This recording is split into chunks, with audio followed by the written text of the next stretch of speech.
যদি কোনো ব্যক্তির শরীরে এই 5টি চিহ্ন দেখতে পান বুঝে নিবেন ওই ব্যক্তি সরাসরি জান্নাতি। জান্নাতি ব্যক্তিদের শরীরে দুনিয়াতেই 5টি চিহ্ন দেখা যায় এবং এই 5টি চিহ্ন যদি আপনার অথবা অন্য কোনো ব্যক্তির শরীরে দেখতে পান বুঝবেন ওই ব্যক্তির জন্য অপেক্ষা করছে চিরস্থায়ী জান্নাত। এবং এই 5টি চিহ্ন যার শরীরে থাকবে তার জন্য জাহান্নাম হারাম হয়ে যাবে। জাহান্নামের আগুন কখনোই তার শরীরকে স্পর্শ করতে পারবে না। সেই 5টি চিহ্নগুলো কি কি সেটাই জানতে পারবেন আজকের এই ভিডিও থেকে, তাই ভিডিওটি না টেনে শেষ পর্যন্ত দেখতে থাকুন। প্রিয় মুসলিম ভাই ও বোনেরা, আপনি যদি হযরত মুহাম্মদ সাল্লাল্লাহু আলাইহি ওয়াসাল্লামের উম্মত হয়ে নিজেকে ভাগ্যবান মনে করেন অবশ্যই আলহামদুলিল্লাহ কমেন্ট করবেন। আজকে আমার প্রিয় নবীর ভালোবাসার মানুষগুলোকে দেখতে চাই। প্রিয় দর্শক, অবশ্যই ভিডিওটি শেয়ার করতে ভুলবেন না। আপনার একটি শেয়ারে হয়তো অনেক মানুষ পাপ কাজ থেকে নিজেকে হেফাজত করতে পারবে। প্রিয় নবী বলেছেন, যে ব্যক্তি আমার হাদিস শুনে অন্যকে শেয়ার করলো তার জন্য কিয়ামতের দিন আমার সুপারিশ ওয়াজিব হয়ে যাবে। তো চলুন বেশি কথা না বলে শুরু করি আজকের ভিডিও। পৃথিবীতে কিছু সংঘটিত হওয়ার আগে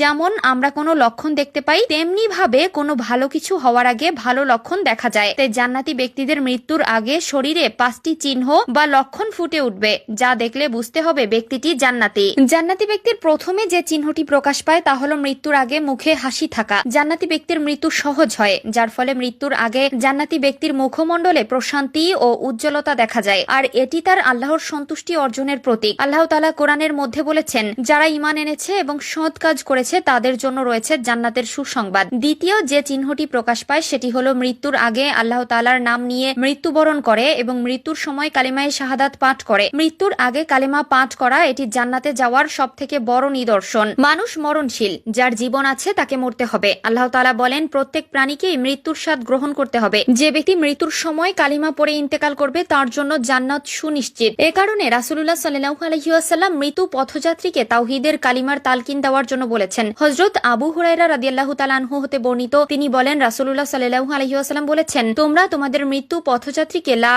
ইলাহা ইল্লাল্লাহ তালকিন করাও, কেননা যে ব্যক্তি মৃত্যুর সময় শেষ কথা বলবে লা ইলাহা ইল্লাল্লাহ সে জান্নাতে প্রবেশ করবে। তৃতীয় যে চিহ্নটি দেখা যায় সেটি হলো জান্নাতি ব্যক্তির মৃত্যুর আগে আল্লাহর কাছে আন্তরিকভাবে তওবা করে, সে তার পাপের জন্য আল্লাহর কাছে ক্ষমা প্রার্থনা করে এবং তার দিকে ফিরে আসে। চতুর্থ চিহ্নটি হলো জান্নাতি ব্যক্তি মৃত্যুর আগে সৎ কাজ ও আল্লাহর ইবাদতে আরো বেশি মনোযোগী হয়ে ওঠে। সে দুনিয়ার মায়া ত্যাগ করে আখিরাতের জন্য প্রস্তুতি নিতে থাকে। তার অন্তরে পাপের প্রতি ঘৃণা তৈরি হয় এবং নেক আমলের প্রতি ভালোবাসা বাড়ে। 5 নম্বরে জান্নাতি ব্যক্তি মৃত্যুর আগে দুনিয়ার সম্পদ ও পরিবার পরিজনের প্রতি অতিরিক্ত অনাসক্ত হয়ে পড়ে। সে বুঝতে পারে যে এই জগৎ ক্ষণস্থায়ী এবং আসল জীবন আখিরাতে। এছাড়াও মৃত্যুর আগে যদি কেউ তার সকল ঋণ শোধ করতে পারে, অর্থাৎ কোনো ঋণের বোঝা ছাড়াই মৃত্যুবরণ করে, তাহলে বুঝে নিবেন সে ব্যক্তিটি জান্নাতি। কেননা ঋণের বোঝা নিয়ে কেউ কখনো জান্নাতে যেতে পারে না। মৃত্যুর আগে এই 5টি লক্ষণ জান্নাতি ব্যক্তির বৈশিষ্ট্য এবং ঈমানদার জীবনের প্রতীক। আমাদের উচিত এসব গুণ অর্জনের জন্য দুনিয়াতে সৎ কাজ করা এবং এ সকল গুনাহ থেকে বেঁচে থাকা। আল্লাহ আমাদের সবাইকে জান্নাতি গুণাবলী অর্জন করার তৌফিক দান করুক,